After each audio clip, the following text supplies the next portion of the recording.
Hello các bạn, chào mừng các bạn đã quay trở lại với channel của mình. Tiếp tục chương trình hôm nay thì mình sẽ giới thiệu với các bạn Zoids 36 Rising Tiger.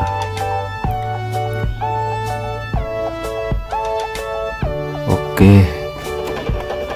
thì các bạn có thấy là con này thì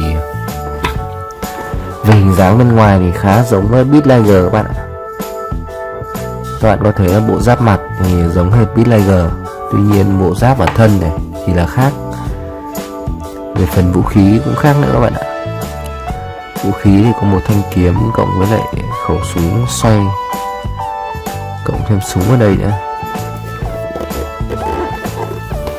Con này thì được sơn được làm màu vàng luôn các bạn ạ.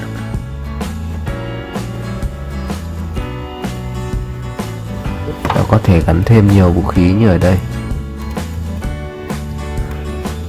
Ok, bây giờ thì mình sẽ mở hộp và lắp ráp cho các bạn xem nhá.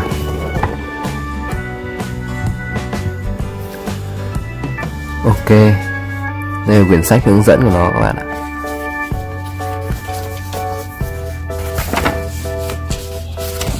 Đơn giản thôi.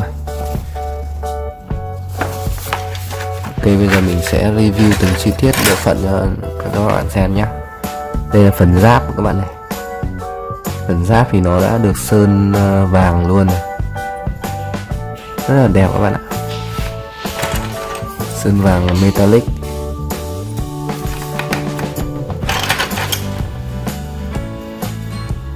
Đó.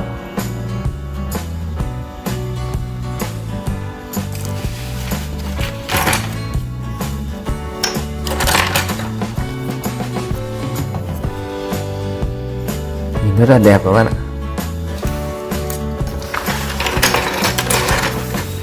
Tiếp đến là cái phần này, mình ấn tượng nhất là cái phần vũ khí của nó các bạn này. Đây, quay rất là mượt luôn các bạn. Đó. Tiếp đến bên này là có khẩu súng.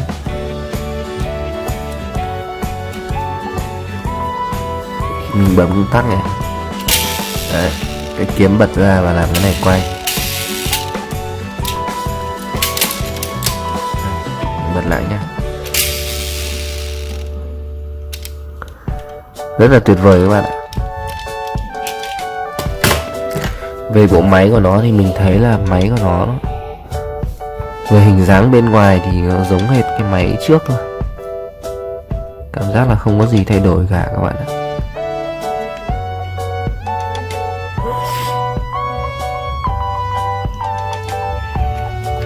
Ok, bây giờ mình sẽ tiến hành lắp nhé. Trước hết thì mình phải sắp pad lại đã trước khi lắp. Đây, mình sắp pad vào cái hình này để lắp cho nó dễ các bạn. Ok,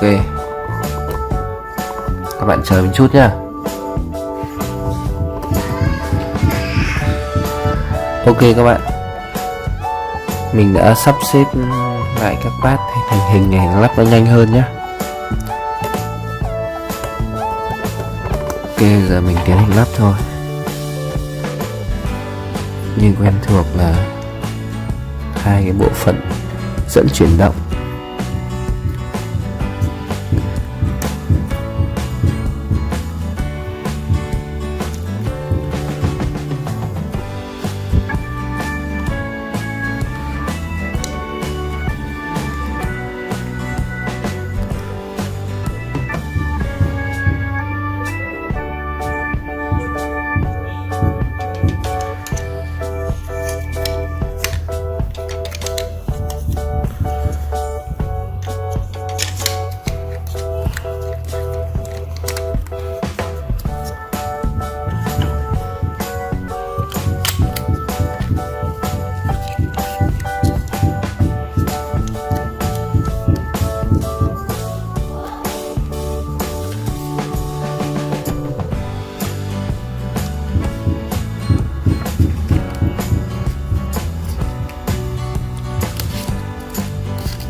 cái đuôi quen thuộc.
giờ mình lắp qua phần chân rồi.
Về cơ bản thì nó cũng giống các con laser khác thôi các bạn.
Phần cuối cùng là phần giáp mặt các bạn.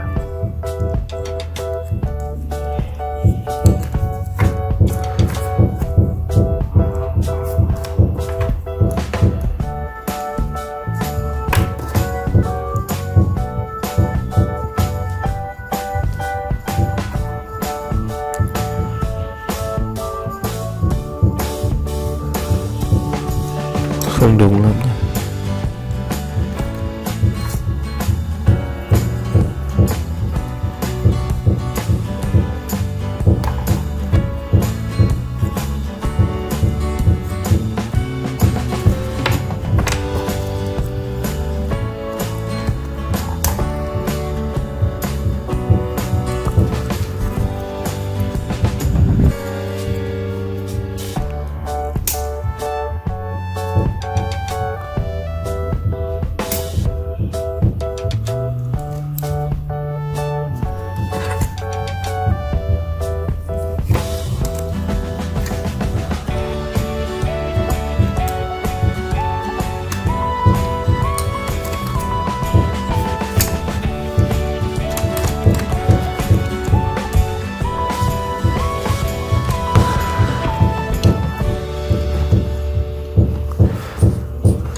Màu vàng chóe luôn các bạn ạ. Con này sơn khá đẹp.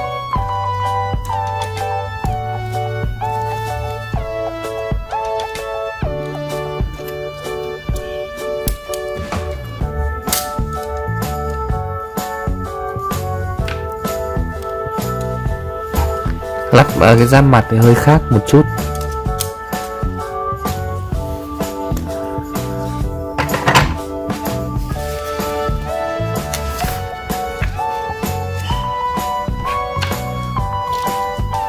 Phần cuối là mình lắp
ok. Rất là hầm hố các bạn ạ.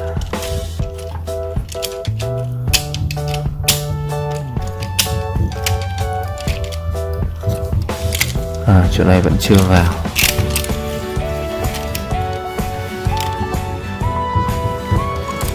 Ok các bạn, cuối cùng thì mình đã hoàn thành rồi.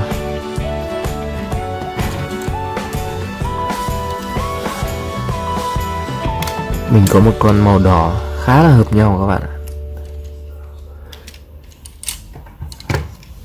Mình có một con màu đỏ.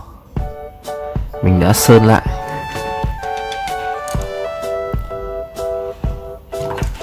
Ok, giờ mình sẽ lắp pin cho nó chạy cho các bạn xem nha.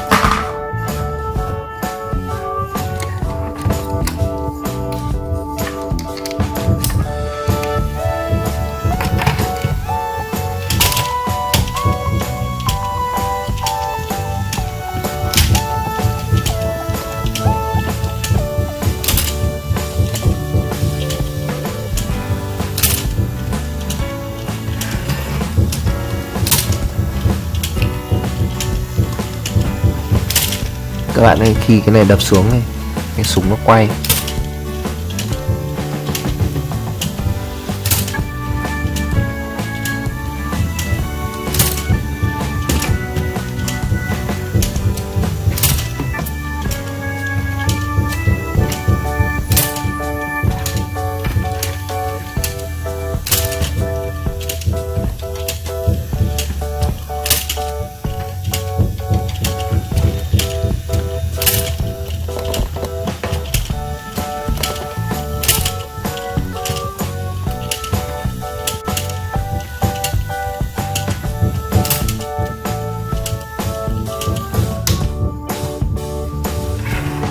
Khi bạn muốn chuyển về chế độ thường thì bạn phải ngẩng nó lên này.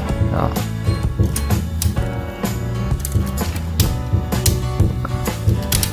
Đó. Chuyển về chế độ thường.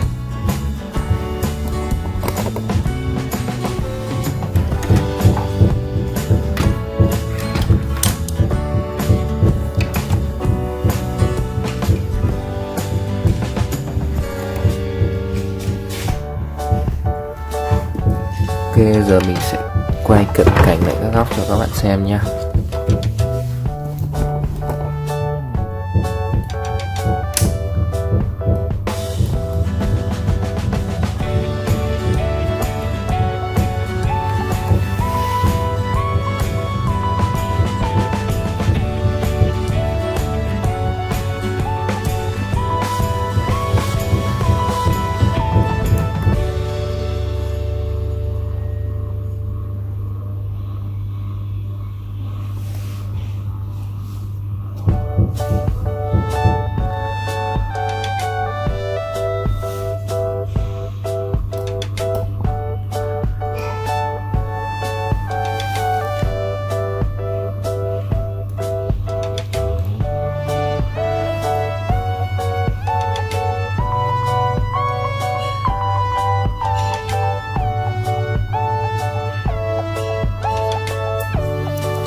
Ok, các bạn chờ một chút để mình lấy con bit layer màu đỏ mình đã sơn cho các bạn xem nhé.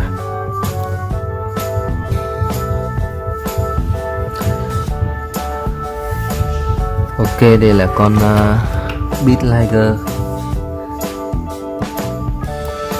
mà mình đã sơn. Các bạn nhìn thấy nào, hóa ra nó lại hợp với lại con này các bạn ạ. Hai con nó lại màu nó lại rất hợp nhau.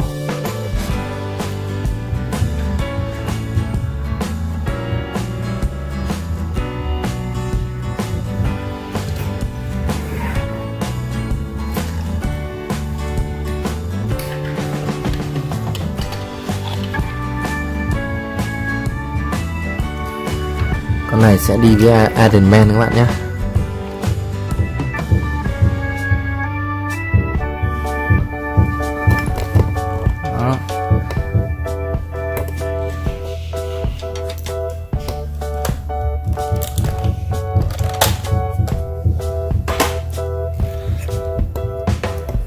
Con màu vàng này sẽ hợp đi với lại Bumblebee,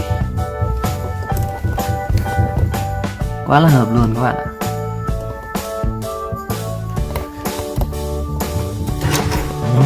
Hai con.